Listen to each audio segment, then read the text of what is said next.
오늘은 참 마음은 모이게 합니다 라는 제목으로 함께 말씀을 나누겠습니다. 최근 몇 년 전에 우리 한국교회에 생긴 신조어 하나가 있습니다. 그 말은 가난한 교인이라는 말입니다. 흘려 들으면은 좀 근사해 보이고 괜찮은 말처럼 보이는데 그 말 뜻은 거꾸로 하면 안 나가를 거꾸로 한 겁니다. 다시 말해 나는 더 이상 교회에 안 나간다라고 하는 교회를 향한 조롱과 부정의 의미가 담긴 단어입니다. 그런데 어떤 통계에선 이 가난한 교인이 100만 명 정도다라고 하는 놀라운 통계까지 있습니다. 무슨 말인고 하면 전에는 예배당을 갔었는데 또 나는 마음으로는 예수님에 대해 성경에 대해 믿는 마음이 조금은 있는데 그러나 교회는 가기 싫다 하는 사람들이 점점 늘어나고 있다는 거죠. 물론 여기에 대해서는 여러 각도로 조사도 있고 또 그 결과 보고서들도 있습니다. 근데 크게 보면 저는 두 가지로 보는데요. 하나는 그 당사자의 문제인 면이 분명히 있습니다. 그러니까 영적인 문제죠. 하나님을 경험하지 못했다든가 또 구원의 확신이 없다든가 아니면 자기는 자유로운 신앙생활이라든가 이런 개인적인 자신의 문제가 있겠고 또 하나는 교회의 문제일 수 있다 하는 생각이 듭니다. 최근 들어서 이미 오래된 얘기입니다. 교회의 부패라든가 교회가 어떤 돈 중심의 사람들의 모임인 것처럼 비춰지고 또 정치적인 모습으로 또 교회 안에 있는 부패와 타락상들 또 성적인 문란함들 미투 운동 이전에 사람들은 이미 교회를 향해서 부정적인 시각을 가지고 교회는 시대에 뒤떨어질 뿐만 아니라 자정 능력도 없는 사람들로 치부당하게 일수일 만한 사건들이 많았다는 거죠. 그리고 또한 조직적인 문제뿐만 아니라 개인적 관계에서도 사람 때문에 상처받고 무례한 사람이라든가 아니면 나를 향한 상처 주는 사람들 때문에 교회를 떠나는 경향도 분명히 많이 있습니다. 그럼에도 불구하고 물론 교회 지도자로서 이런 부분에 많은 책임감을 갖고 안타까움도 있지만 그럼에도 불구하고 가난한 교인들을 향한 또 하나의 저의 갖고 있는 마음은 키워드 두 개가 생각이 나는데요. 하나는 무책임과 핑계라고 하는 겁니다. 책임과 의무를 다하지 못하고 교회에 분명히 문제가 있을 때 그 문제를 해결하려고 헌신하기보다는 그냥 떠나버림으로 어떤 방관자적인 또는 불평하고 비평만 한다고 해서 문제가 해결되지 않는 걸 우리가 알면서도 그러면서도 교회를 떠나며 모든 책임을 교회 책임으로만 돌리는 것은 분명히 무책임한 행위인 것이고요. 또 하나 교회는 그렇게 떠나도 되는 곳이 아니다라는 말씀을 드리고 싶습니다. 왜냐하면 교회는 예수 그리스도의 몸이기 때문입니다. 예수님께서 피로 값주고 사신 것이 바로 교회입니다. 어떤 때는 교회를 포기하고 싶을 만큼 교회가 사람들에 의해서 더럽혀졌을 것 같아 보여도 그러나 교회사에 나오는 개혁자들은 생명을 걸고 싸우고 자신을 희생하고 헌신하며 교회를 교회 되게끔 하려고 했지 교회를 포기하거나 떠나지는 않았다라고 하는 겁니다. 오늘 성경 말씀에는 교회를 성소에 비교합니다. 성소는 구약 성경에서 사람들이 제사 지낼 때 성막 안에 있던 장소입니다. 이곳은 너무도 거룩하기 때문에 제사장들만 들어갈 수 있었습니다. 그런데 이 성소와 지성소를 가로막고 있던 이 휘장막이 예수님이 십자가에 달려 돌아가실 때 이게 찢어지지요.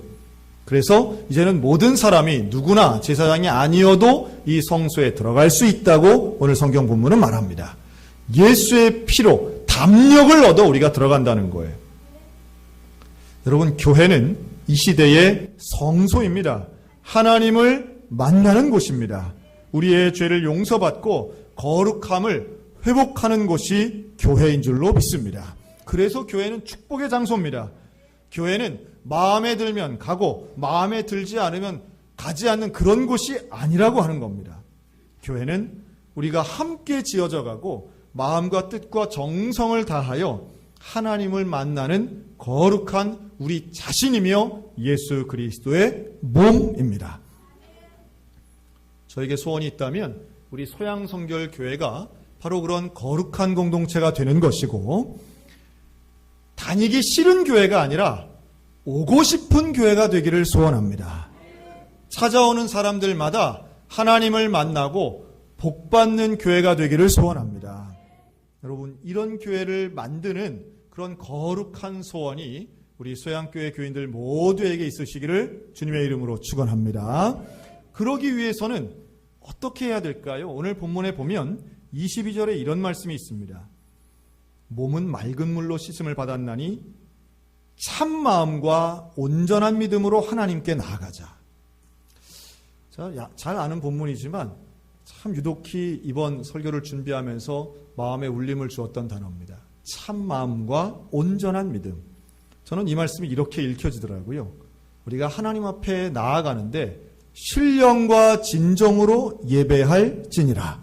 바로 그 신령과 진정이 바로 이 참 마음이 아닐까라는 생각입니다.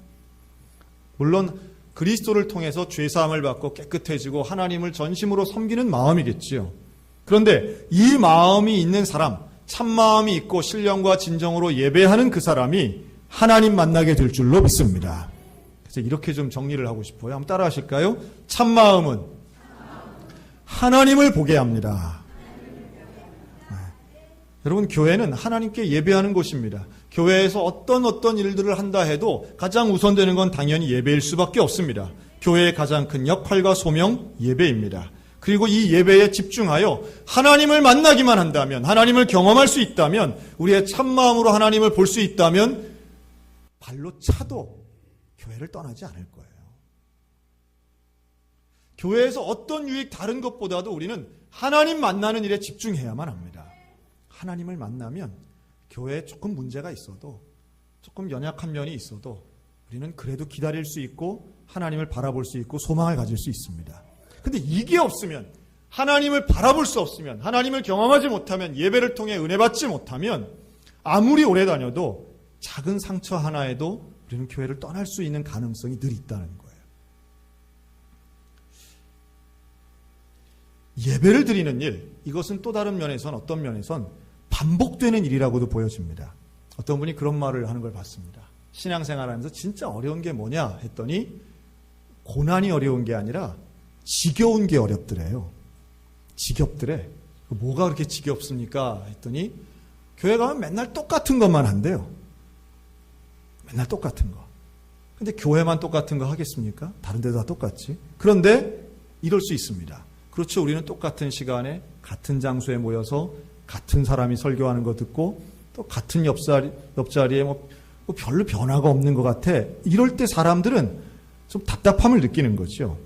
그런데요, 하나님의 말씀은 살아있고 운동력 있고 능력이 있고 날선검과 같아서 우리에게 날마다 새로움을 주시는 줄로 믿습니다. 여러분, 이게 우리가 하나님 만나야 되는 중요한 이유 중에 하나입니다. 하나님을 경험하면 같은 형식이라도, 매주 반복되는 일이라도 그 안에서 새로운 능력과 생명력과 은혜를 경험할 수 있는데요, 이를 위해 우리는 참마음으로 집중해야만 합니다. 교회 와서 여러 가지 일들 하지 않습니까? 설교하는 사람은 정말 설교가 내 인생의 마지막 설교라는 생각 가지고 해야 된다고 저는 믿고요. 대표기도도 마찬가지고, 또 우리가 성가대원이나 교사들이나 주차 안내나 식당 봉사나 어떤 봉사를 하더라도 이 일에 대해서 참마음으로 하게 되면 섬김과 봉사 가운데 임하시는 하나님의 은혜 경험할 줄로 믿습니다. 똑같지 않아요? 생각해보면 왜 이게 지루한가? 왜 지겨운가? 하나님을 못 만났기 때문이라고 저는 봅니다. 성령을 경험하면 지겨운 것이 아니라 이게 너무 감사한 거예요. 하나님의 은혜인 것이고 반복될 수 있다는 것 자체가 은혜가 됩니다.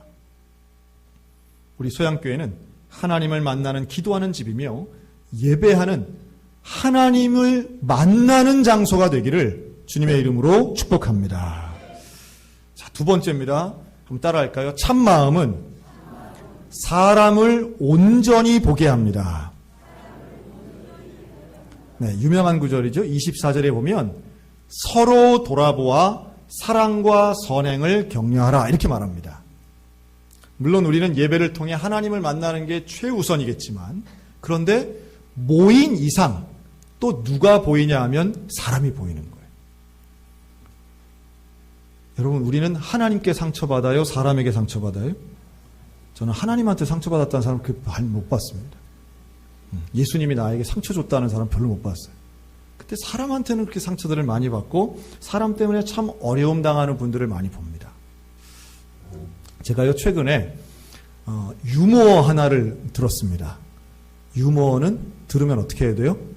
웃어야 됩니다. 제가 친절하게 이것까지 말씀드리고 이제 소개합니다. 제목은 닭 시리즈, 닭. 세상에서 제일 빠른 닭이 무슨 닭인지 아십니까? 후다닥. 이 사업하다가 망한 닭을 뭐라 그러는지 아세요? 쫄닭. 그러면 죽은 닭은 뭐라고 합니까? 꼴까닭.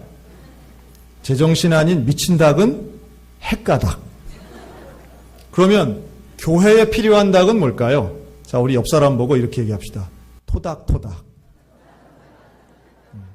토닥토닥.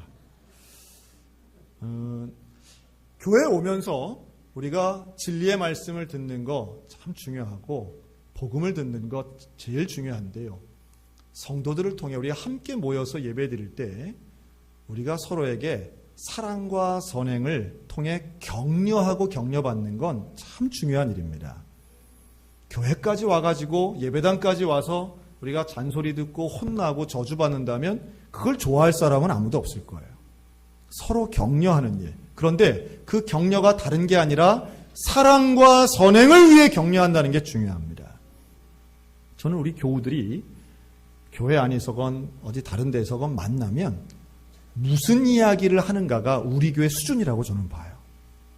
여러분, 만나서 이야기할 때에 말에서 사랑과 선행을 격려하는 언어가 나오시기를 주님의 이름으로 권면합니다. 남의 이야기하고 무슨 재미있자고 음담패설하고요, 무슨 친해지자고 이상한 이야기하는 거 전혀 덕이 안 됩니다. 나는 좋은 의도로 얘기해도 상대방은 사랑과 선행의 격려가 아니면 얼마든지 상처받을 수 있음을 잘 아셔야 됩니다. 특별히 옳은 이야기를 무례하게 하는 것도 상처가 되고요. 또 나에게는 해당될지 모르지만 상대방하고는 전혀 상관없는 이야기를 통해서 사람들에게 참 어려움을 주는 일들이 얼마나 많은지 모릅니다. 의도도 중요하지만 방법도 중요합니다. 그리고 우리가 쓰는 방법은 사랑과 선행을 위한 격려가 되어야 됩니다. 그래서요, 말을 해도 교제를 해도 서로 간에 만나도 서로를 세워주고 격려하고 칭찬하고 축복하는 우리 공동체가 되었으면 좋겠습니다. 어제 우리 교회에서는 이제 교육부서 중에 마지막으로 겨울 성경학교, 우리 유아교회가 겨울 성경학교를 했습니다. 부서들마다 참 열심히 잘 했는데요. 근데 어제 참 감동적으로 제가 본 장면이 있어요. 여러분, 유아들은 학교 들어가기 전 아이들입니다.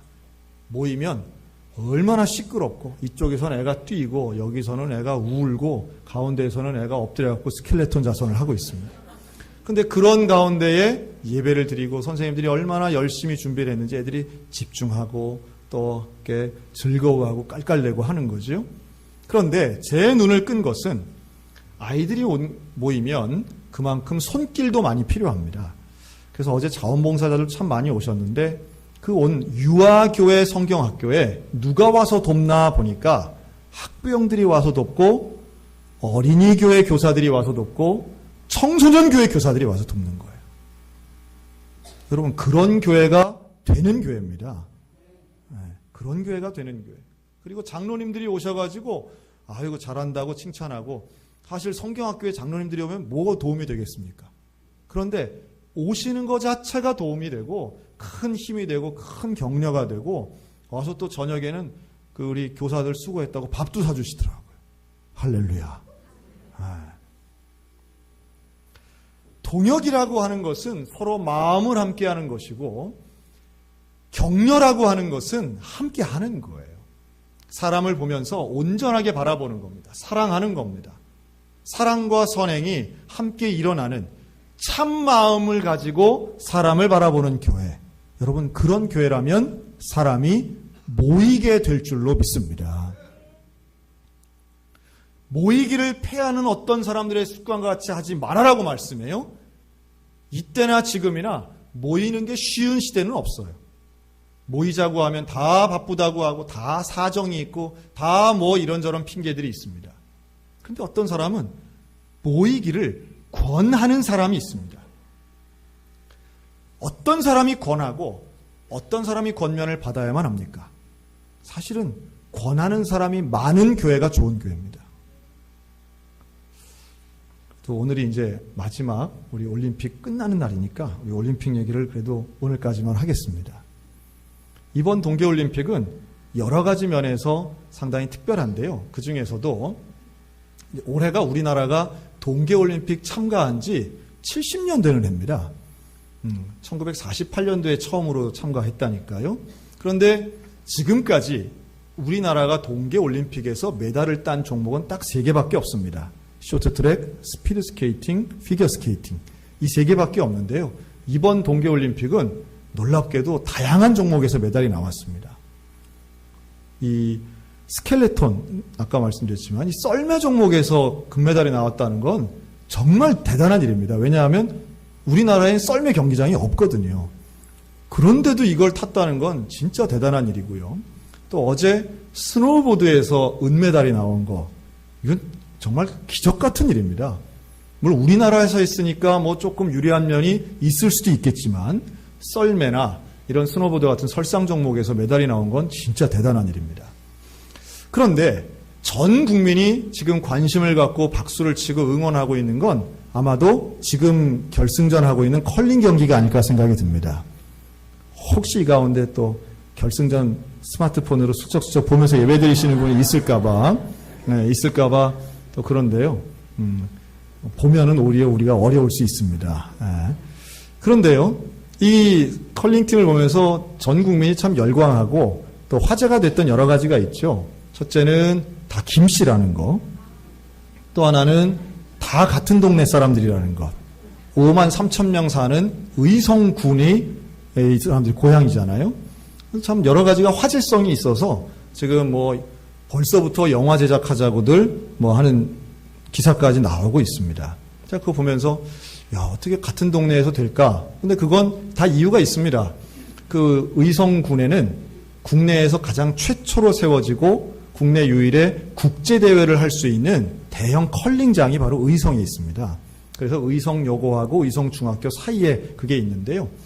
이번에 메달 딴을 이제 따는 결승전 나간 이 선수들이 바로 의성고등학교, 중학교 다니면서 특별활동으로 컬링을 했대잖아요. 왜 컬링을 했냐 했더니 놀 게 없어서 그 컬링 했대잖아요. 집 옆에 있으니까. 자, 보면서 야, 참 환경이 중요하구나. 그리고 김연아 선수도 사는 집 옆에 아이스링크가 있어서 어릴 때부터 스케이트를 탔다고 그러고요. 그리고 요새 그 K-팝을 이끄는 YG, 그 YG 본사가 있는 그 근처에서 아이돌이 많이 온대잖아요. 애들이 초등학교, 중학교 오고 가면서 YG 건물 보면서 나도 가수 돼야지 이런 꿈을 가지고 많이 한답니다. 환경이 되게 중요하죠. 그런데 제가 이번 컬링팀을 보면서 오래전부터 갖고 있던 의문이 하나 있었습니다. 그것은 다 이해가 되는데 도대체 저 의성군에 왜 컬링장이 있을까라는 생각이었어요. 그렇죠? 동계 스포츠는 어디가 우리 대한민국에서는 중요한 장소냐면 강원도 아니겠습니까? 왜 강원도에 없고 거기다 세웠을까? 또 사람 많이 사는 왜 서울에다가 안 짓고 왜 큰 대도시에다 안 짓고 왜 그 시골 의성에다가 지었을까? 전 오래전부터 그게 되게 궁금했습니다. 제가 전에 살던 지역이랑 의성이랑 가깝거든요. 그래서 의성 군민들도 되게 잘 압니다. 궁금했는데 이번에 그 궁금증이 풀렸어요. 여기에는 한 사람의 이름이 나오는데요. 김경두라고 하는 경북과학기술대학 교수님의 이름이 나옵니다. 이분이 1990년대 초반에 원래는 레슬링 선수 출신인데요.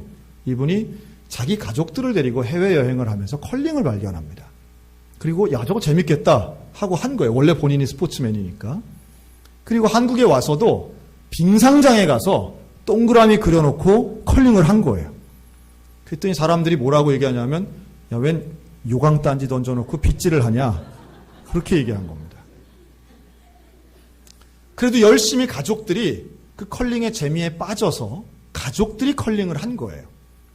그래서 90년대 중반 후반에 컬링협회가 만들어지면서 어떤 일이 벌어졌느냐 하면 이 김경두 교수가 대표팀 감독이 되고요. 부인도 대표팀 감독이 되고 딸, 아들 사위가 전부 컬링 선수가 됩니다. 그래서 2003년도 아오모리 동계 아시안 게임에서 우리나라가 컬링 금메달을 땁니다. 남자팀이 금메달을 따는데 그때 감독이 이 김경두 교수의 부인이었어요.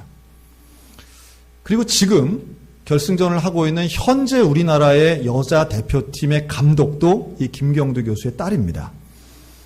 자, 그런데 왜 의성에다가 이걸 지었냐 하면 이분 고향이 의성이에요.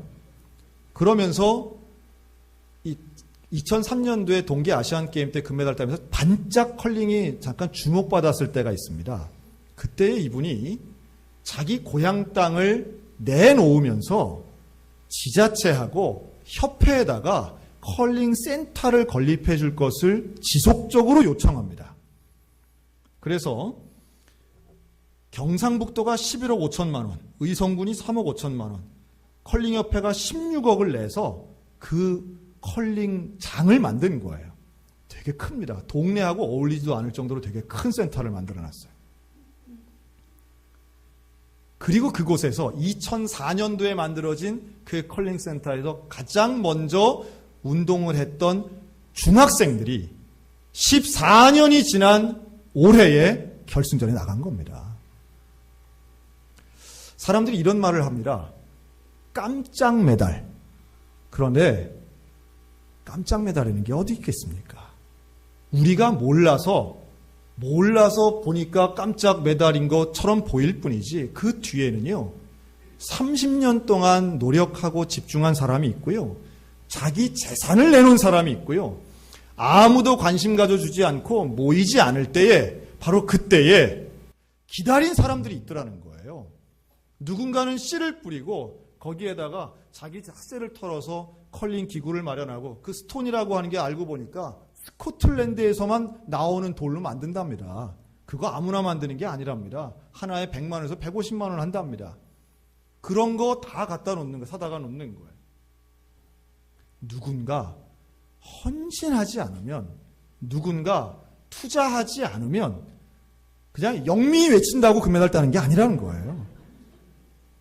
외칠 수 있는 배경을 누군가 후원하지 않으면 어떤 결실도 일어나지 않습니다.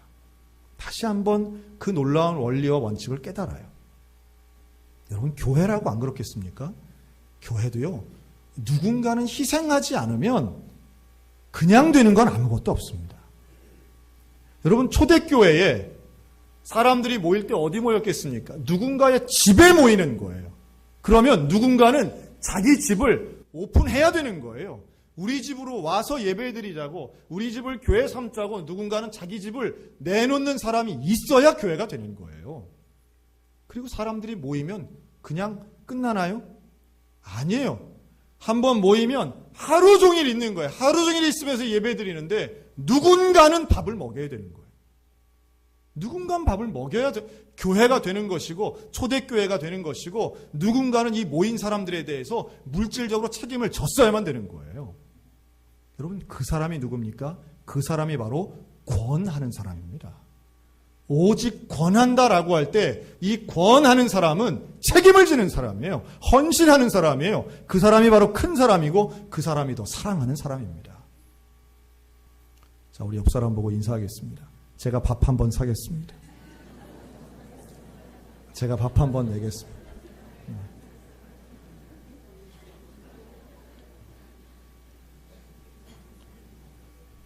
꼭 비싼 거 아니어도 됩니다.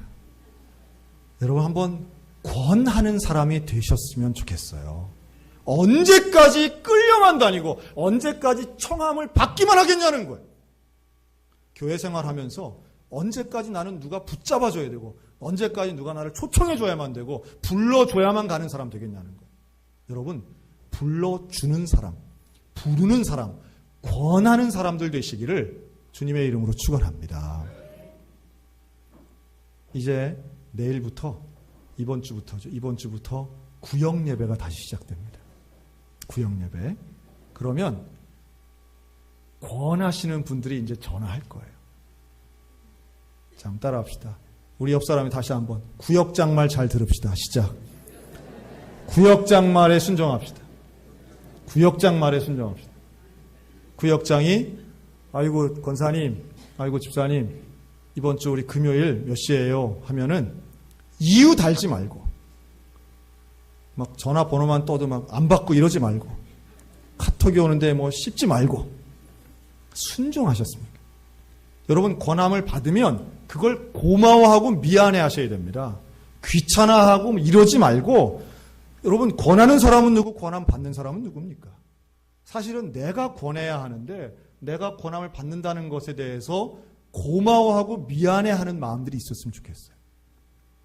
그리고 권하시는 분들, 우리 구역 섬김이 분들 정말 격려를 드립니다. 정말 축복을 드립니다. 여러분들에게 주어진 권할 수 있는 이 기회를 감사한 마음으로 섬기시기 바랍니다. 거절 당할 때마다 하늘의 상급이 오히려 쌓인다고 생각하셨으면 좋겠어요. 그래서 오늘 말씀하는 거예요. 패하지 말고 그날이 가까울수록 더욱 그리해라. 너희가 힘을 내라. 애를 써라. 라고 하는 건 이게 쉬운 일은 아니지만 하나님이 원하시는 일이라는 거예요. 모이기를 힘쓰도록, 모이도록 권면하는 것. 여러분, 이거 우리에게 주시는 하나님의 거룩한 사명인 줄로 믿습니다.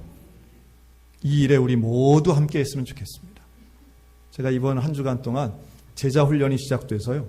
우리 그냥 화요일, 목요일, 금요일 아주 아침 저녁으로 그냥 우리 선교관 방방마다 꽉꽉 찼어요. 꽉꽉 찼다 그러면은 나는 안 갔는데 이런 분들의 마음에 좀 궁금증이 좀 일어났으면 좋겠어요. 저녁 7시 반에 모이는데요. 우리 사장님들이, 그냥 직장인들이, 우리 원장님들이 그냥 밥도 못 먹고 오는 거예요. 와서 성경을 공부하고 제자화하고, 특별히 장로님들 지금 다 모여서 하고 있습니다. 장로님들 모여서 성경 공부한다니까 우리 권사님들이 제일 좋아하시더라고요. 더더군다나 토요일은 우리 어린이 제자 훈련 시작했습니다. 청소년 제자 훈련도 시작했습니다. 공부는 학원 가는데 왜 성경은 학원 안 가나? 그렇죠? 할 수만 있다면, 배울 수만 있다면 우리가 더 많이 배울 수 있는 기회를 찾아가는 것, 이게 참 중요한 일입니다. 그런데 그 모든 것의 근본에는 모여야 된다는 거예요. 모이는 것에 대해 우리가 가치를 부여하고, 모이는 것에 대해 감사해야 하고, 모이는 일에 열심을 내는 것, 여러분, 우리 하나님이 분명히 기뻐하실 줄로 믿습니다. 그리고 그 가운데 참 마음을 가지고 모이는 그 한 사람 한 사람을 통해 하나님은 오늘도 역사하여 주실 줄로 믿습니다. 그리고 그 가운데 누군가 헌신하고 누군가 희생한다면 그 사람이야말로 우리 주님이 인정하는 위대한 동역자라고 저는 확신합니다. 우리 소양교회에 정말 모이기 원하는 교회가 되기 위해선 그런 헌신자들이 더 많이 필요합니다. 여러분, 권면하시기 바랍니다. 권하시기 바랍니다. 그냥 되는 것은 없습니다. 하나님의 역사 속에 쓰임 받는 성도들이 되시기를 바라겠고, 우리 소양교회가 이 시대에 교회를 떠나는 사람들이 오고 싶어하는 교회, 참마음으로 하나님을 만나는 교회, 성도 간에는 서로 격려하고 사랑과 선행이 있는 교회, 그리고 모이면 정말 하나님을 경험하여 하나님 말씀을 배우고 서로가 헌신하고 권면하고 희생하는 데 주저하지 않는 거룩한 이 시대의 믿음의 공동체가 되시기를 주님의 이름으로 축원합니다. 아멘.